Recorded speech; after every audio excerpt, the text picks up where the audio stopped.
ಮುಳುಕಟ್ಟೆ ವೀರೇಗೌಡರು ನಾವು ಗ್ರಾಮಸ್ಥರು. ಈ ಮುಳುಕಟ್ಟಮ್ಮನ ದೇವಸ್ಥಾನದ ಉಸ್ತುವಾರಿ ನಮ್ಮ ತಹಸೀಲ್ದಾರ್ ಅವರು ಬಂದ ಮೇಲೆ ಸರಿಯಾದ ರೀತಿಯಲ್ಲಿ ನಿರ್ವಹಣೆ ಮಾಡ್ದೇ ಕೆಲವಾರು ಬಾರಿ ನಾವು ದೂರು ಕೊಟ್ಟರು ಅಲ್ಲಿ ಬರೋ ಆದಾಯಗಳನ್ನ ದುರುಪಯೋಗ ಮಾಡಿಕೊಂಡು ಸರಿಯಾಗಿ ಹುಂಡಿ ಹಣನೂ ಸರಿಯಾದ ರೀತಿಯಲ್ಲಿ ಗಮನಿಸ್ತೇನೆ. ಅಲ್ಲಿ ಬರೋ ಆಗು ಅರಕೆ ಊರು ಪ್ರತಿಯೊಂದೂ ಸರಿಯಾದ ರೀತಿಯಲ್ಲಿ ಮೇಂಟೈನ್ ಮಾಡ್ದೇ ನಮಗೆ ಸರಿಯಾದ ರೀತಿಯಲ್ಲಿ ಗ್ರಾಮಕ್ಕೆ ಗಮನಿಸ್ತೇನೆ. ಅವರು ಕೆಲವಾರು ದೂರು ಕೊಟ್ಟರು ನಮ್ಮನ್ನು ಗಮನಕ್ಕೆ ತಗೊಳ್ದೇ ಇದು ಮಾಡಿದ್ದೀವಿ. ಹಾಗಾಗಿ ಲೋಕಾಯುಕ್ತ ಅವರಿಗೆ ನಾವು ಗಮನಕ್ಕೆ ಕೊಡಿಸಿದ್ದೀವಿ. ಅವರು ಏನು ಕ್ರಮ ತಗೊಂಡಿದ್ದಾರೆ ನೆಕ್ಸ್ಟು ಕಾಯ್ದು ನೋಡೋಣ. VARIಗಳು ಈಗ ಬೆಳ್ಳಿ ಮಕ್ಷರಿ ಭಕ್ತಾದಿಗಳು 7 ಲಕ್ಷ ರೂಪಾಯಿದು ಈಗ ಕೊಟ್ಟಿದ್ದಾರೆ. ಅದ್ರ ಬಗ್ಗೆ ಏನಾರ ಮಾಹಿತಿ ತೊಗೊಂಡಿದ್ದಾರಾ ಹೇಗೆ ಇನ್ನೂ ಅದು ಗೊತ್ತಿಲ್ಲ.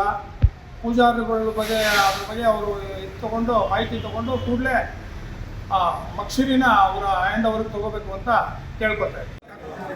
ಕೆಲಸ ಮಾಡಿ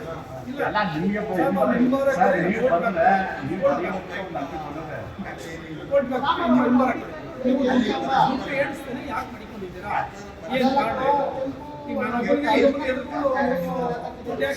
ದೇವಸ್ಥಾನ ಅಂದರೆ ಸರ್ ಯಾವ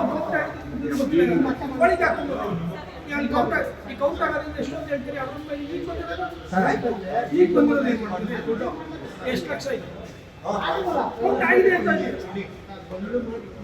ಎಷ್ಟಾಗಿತ್ತು ಸರ್ ನಿಮಗೆ ನಾನು ಸರಾಸರಿ ಗೊತ್ತಿಲ್ಲ ಕೌಂಟಿಗೆ ಯಾಕಾಗಿತ್ತು ಸರ್ ಎಷ್ಟು ನೀಟಾಗಿ ಸರ್ ನಾನು ಅವತ್ತು ಹೋಗಲಿಲ್ಲ. ಪ್ರತಿ ಸಾರಿ ಕರೆಕ್ಟಾಗಿ ಆಯ್ತಾ ಇದ್ದು ಈ ಸಾರಿ ಯಾಕಾಗಲಿಲ್ಲ ಯಾಕೆ ಮಾಡೋದು ಯಾಕೆ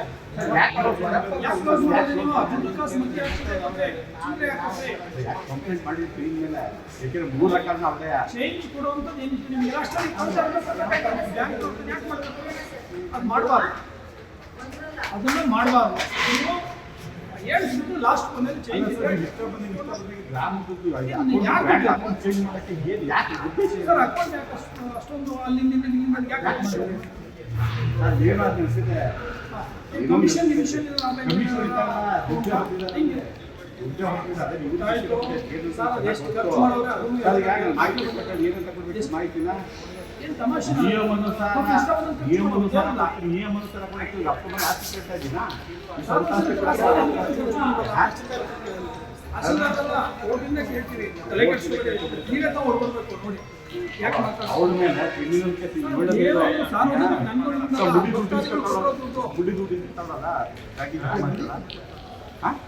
ನೋಟಿಸ್ ಕೊಟ್ಟು ವಸೂಲಿ ಮಾಡ್ತಾರೆ ಅವರು.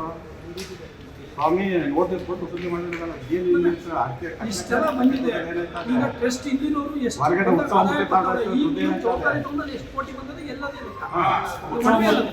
ಉತ್ಸವ ಮೂರ್ತಿಗಳು ಇರ್ತಾವಲ್ಲ ಸಾಲ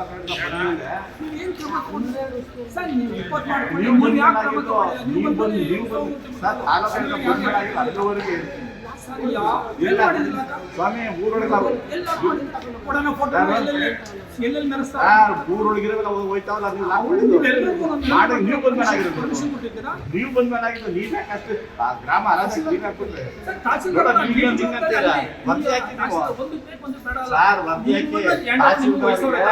ನೀವು ಬಂದ ಊರಲ್ಲಿ ನಿಮ್ಮನ್ನು ಅಲ್ಲಿ ತಹಸೀಲ್ದಾರ್ ಬಂದ್ಮೇಲೆ 12 ಕೆಲಸ ಮಾಡಬೇಡಿ. ನೀವು ಬಂದಾಗಿದ್ದು ಪೂರ್ವದಿಂದ ಎಲ್ಲ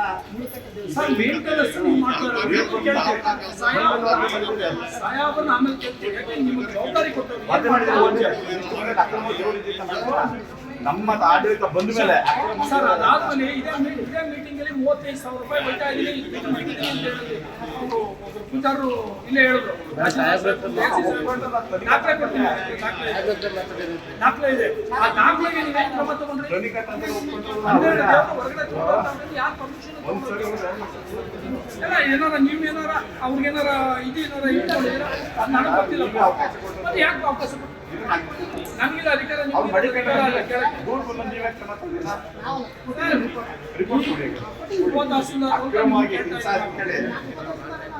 ಆಗಲಿ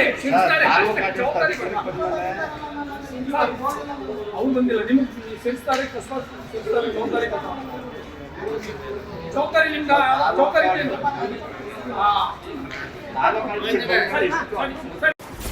ಕರ್ನಾಟಕ ನ್ಯೂಸ್ ಡಿಜಿಟಲ್ ಚಾನಲನ್ನು ಈಗಲೇ ಸಬ್ಸ್ಕ್ರೈಬ್ ಮಾಡಿ. ಧನ್ಯವಾದಗಳು.